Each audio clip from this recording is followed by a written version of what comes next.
बिस्मिल्लाहिर्रहमानिर्रहीम। अस्सलाम वालेकुम स्टूडेंट्स, मैं आप लोगों का biology instructor Shahbaz Hasan biology class 9 की न्यू बुक के थर्ड चैप्टर के 9th लेक्चर के साथ आपके सामने हाजिर हूँ। स्टूडेंट, लास्ट लेक्चर में हमने डिस्कस किया था advantages of plant cell structures के बारे में और advantages of animal cell structures के बारे में। आज के लेक्चर में हम डिस्कस करेंगे सेल स्पेशलाइजेशन के बारे में। मल्टी सेलुलर जो होते हैं उनके अंदर मुख्तलिफ टाइप्स के सेल्स मौजूद होते हैं। हर टाइप ऑफ सेल्स के स्पेशल स्ट्रक्चर्स होते हैं और हर सेल स्पेशल फंक्शन परफॉर्म कर रहा होता है। ये सेल्स जब बनते हैं सेल डिवीजन के दौरान उस वक्त सारे एक जैसे होते हैं, लेकिन बनने के बाद ये एक प्रोसेस के थ्रू से गुजरते हैं। उस प्रोसेस को हम कहते हैं सेल डिफरेंशिएशन या सेल स्पेशलाइजेशन। इस प्रोसेस से गुजरने के बाद हर सेल आगे फर्दर स्पेशलाइज्ड फंक्शन को परफॉर्म करता है, स्पेशलाइज्ड स्ट्रक्चर को अडॉप्ट करता है और स्पेशल मेटाबॉलिक फीचर्स को अडॉप्ट करता है। इस बुनियाद पर हम इन सेल्स को कहते हैं कि ये सेल की स्पेशलाइजेशन है या सेल स्पेशलाइज्ड हो गए हैं। हम चंद एक ऐसे ही स्पेशलाइज्ड सेल्स के बारे में डिस्कस करेंगे जो कि एनिमल और प्लांट सेल में पाए जाते हैं। ठीक है, तो सबसे पहले हमारे पास है मेसोफिल सेल्स। ये ग्रीन सेल्स होते हैं, ये पौधों के पत्तों में पाए जाते हैं और इनकी स्पेशलाइजेशन क्या है कि they are specialised for photosynthesis. ठीक है, कि these are the green cells. ये क्या होते हैं जी? These are the green cells, कि ये सब सेल्स होते हैं प्रेजेंट इन द लीव्स। ठीक है, कहां पर मौजूद होते हैं? Present in the leaves. ठीक है, और अभी हमने कहा कि they are specialised for photosynthesis. ये किसके लिए स्पेशलाइज्ड होते हैं? For photosynthesis. They are specialised. इनकी जो स्पेशलाइजेशन है वो किसके अंदर है जी? Specialised for photosynthesis. कि जो फोटोसिंथेसिस करवानी होती है वो मेसोफिल सेल्स ने करवानी होती है। ठीक है, अब फोटोसिंथेसिस के लिए मेसोफिल सेल्स के पास लार्ज नंबर ऑफ क्लोरोप्लास्ट मौजूद होते हैं और उन क्लोरोप्लास्ट में क्लोरोफिल मौजूद होते हैं। क्लोरोफिल का काम होता है कैप्चरिंग ऑफ लाइट एनर्जी। ठीक है, हम क्या कहेंगे कि they contain large number of, they मतलब ये जो सेल्स हैं they contain large number of chloroplast. Number of chloroplasts, इनमें क्या होता है जी? लार्ज नंबर ऑफ क्लोरोप्लास्ट होते हैं विच कंटेन ग्रीन पिगमेंट्स, के जो के कंटेन करते हैं, किसको कंटेन करते हैं? ग्रीन पिगमेंट को। और वो ग्रीन पिगमेंट क्या कहलाता है जी? Chlorophyll. Which contain green pigments, उस ग्रीन पिगमेंट को क्या कहते हैं जी? क्लोरोफिल। ठीक है, क्लोरोफिल जो कि किसके लिए जरूरी होता है? Necessary for capturing light energy. Necessary, ठीक है, necessary for capturing light energy. ठीक है, ये लाइट एनर्जी को कैप्चर करता है और फोटोसिंथेसिस का अमल करवाता है और इसके नतीजे में पौधे अपनी खुराक को तैयार करते हैं। ठीक है, इन सेल की जो शेप होती है और जो अरेंजमेंट होती है इन लीव्स वो सूटेबल होती है for the maximum observation of light. ठीक है, कि देयर शेप, इनकी इन सेल्स की जो शेप होती है एंड अरेंजमेंट इन लीव्स, कि जहां पर ये मौजूद होते हैं, अरेंजमेंट इन लीव्स। ठीक है, वो क्या होती है? इज सूटेबल, कि वो मौजू होती है किसके लिए? For maximum observation of light, for the maximum observation of light, maximum observation of light. ठीक है, जब ये मैक्सिमम ऑब्जर्वेशन ऑफ लाइट करते हैं तो वहां पर फोटोसिंथेसिस का अमल होता है और फोटोसिंथेसिस के नतीजे में पौधे अपनी खुराक बनाते हैं। तो ये इन सेल के चंद एक फीचर्स थे और इनके स्ट्रक्चर्स के बारे में हमने डिस्कस किया। इसके बाद जो हमारे पास सेल है वो है जी एपिडर्मल सेल्स। ठीक है, ये क्या होते हैं? ये फ्लैट सेल्स होते हैं, टाइटली पैक्ड होते हैं, that make the outer layer of the plant organs. ठीक है, ये प्लांट ऑर्गन्स की आउटर लेयर को बनाते हैं। क्या कहेंगे आप? कि दीज सेल्स आर फ्लैट होते हैं, tightly packed packed that make the outer layer of the plant organs, that make the outer layer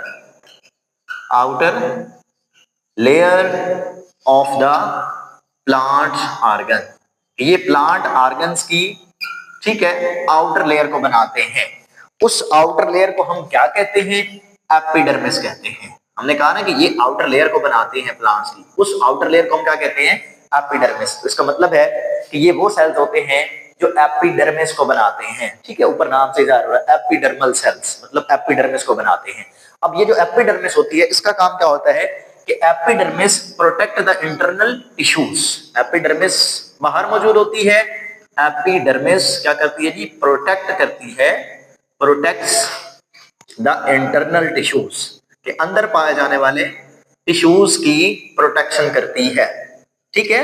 इसके अलावा जो एपिडर्मल सेल्स होते हैं, जो कि मॉडिफाइड सेल्स ऑफ एपिडर्मिस जिनको बोला जाता है कि मॉडिफाइड सेल्स ऑफ एपिडर्मिस, के जो एपिडर्मिस के मॉडिफाइड सेल्स होते हैं epidermis, also perform other function, also perform other functions, के दूसरे तरह के फंक्शंस भी परफॉर्म करते हैं।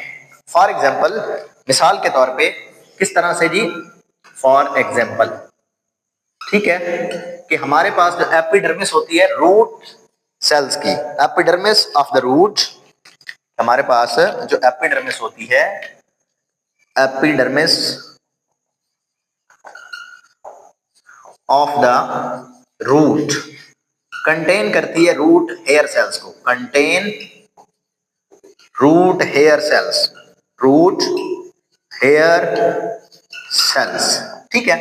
अब ये जो रूट हेयर सेल्स होते हैं, these cells make the extensions, कि ये आगे मजीद एक्सटेंशंस बनाते हैं, कि दीज सेल्स, ये जो रूट हेयर सेल्स होते हैं ये क्या करते हैं? These cells make extensions, extensions बनाते हैं आगे मजीद एक्सटेंशंस, और उन एक्सटेंशंस को क्या कहते हैं? Called root hairs. वो क्या कहलाती है जी? Root hairs.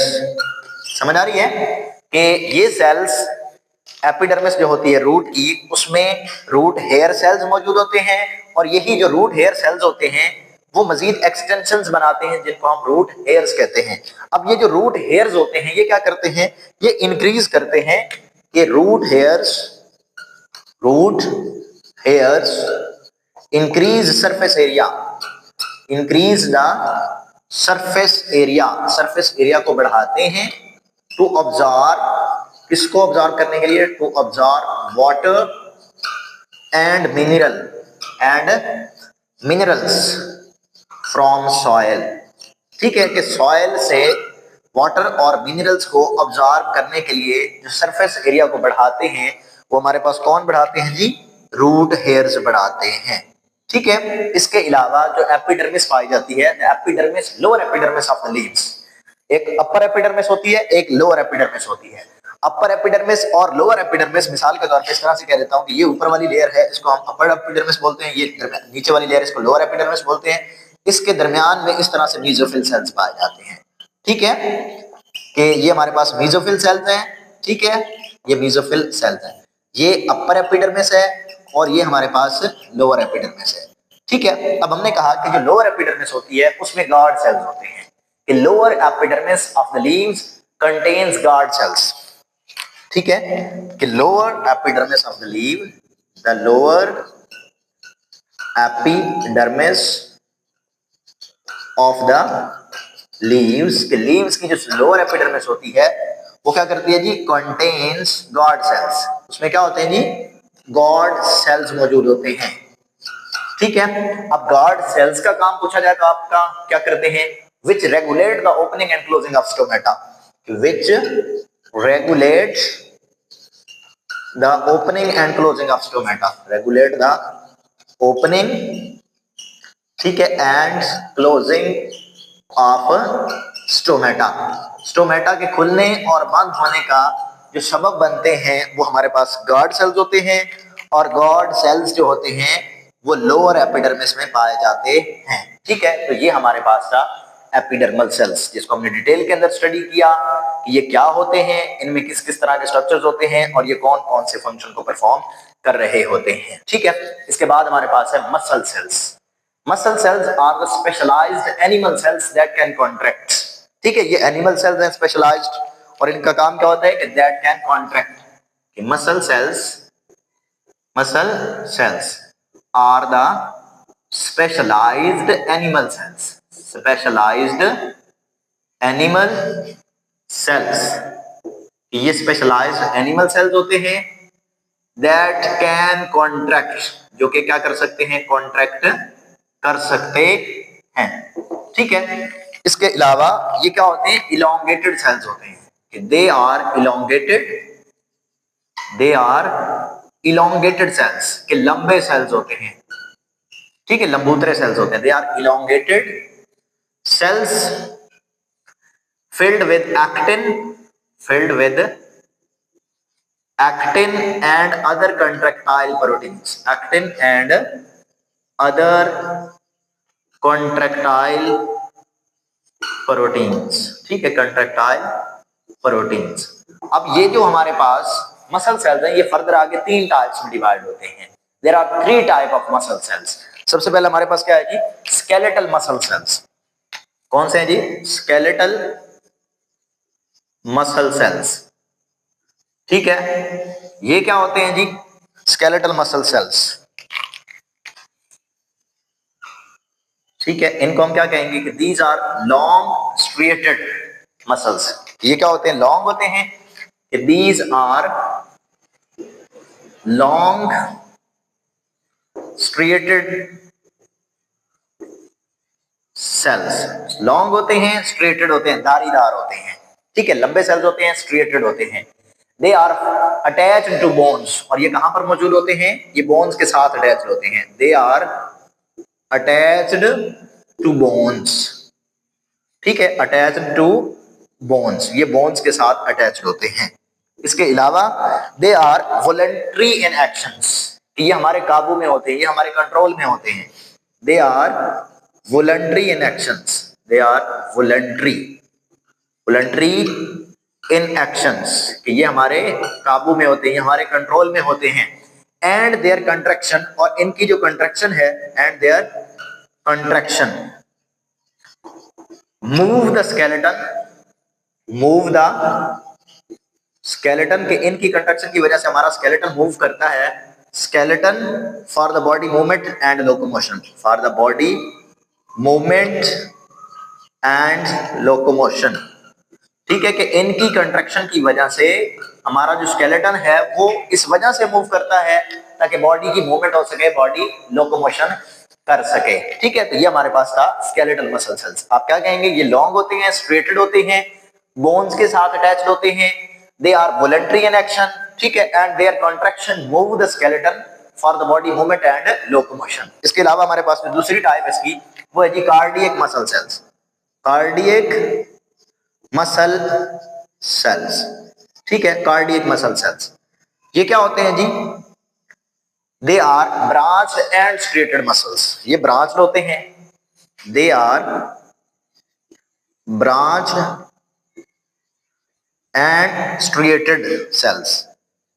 ये ब्रांच्ड होते हैं और ये भी धारीदार होते हैं, स्ट्रिएटेड सेल्स। ठीक है, और ये कहां पर पाए जाते हैं, they are found in the heart walls. ये कहां पर मौजूद होते हैं जी, they are found in the heart walls, they are found in the heart walls. दिल की दीवारों के साथ साथ ये पाए जाते हैं। ठीक है, इसके अलावा they are involuntary in actions, ये हमारे कंट्रोल में नहीं होते, दे आर इनवॉलंटरी। ठीक है, हमारी जो दिल की धड़कन है, चाहे हम सो रहे हों, जाग रहे हों, ठीक है, वो चल रही होती है, मतलब वो हमारे कंट्रोल में नहीं होती। लेकिन अगर अपने बाजू को मैं इधर कर रहा हूं तो ये मेरे कंट्रोल में है। ठीक है, तो ये आते हैं स्केलेटल मसल्स में, मसल सेल्स में। और ये कार्डियक मसल्स में हमारा जो हार्ट है वो आते हैं। तो they are involuntary in actions, they are involuntary in actions and their contraction, और इनकी कंट्रैक्शन से क्या होता है, एंड देयर कंट्रैक्शन रिजल्ट्स, इनकी कंट्रैक्शन क्या होती है जी, results in the pumping action of the heart. इनकी कंट्रैक्शन से की वजह से क्या होता है कि हार्ट पंप करता है। Result in the pumping action of the heart.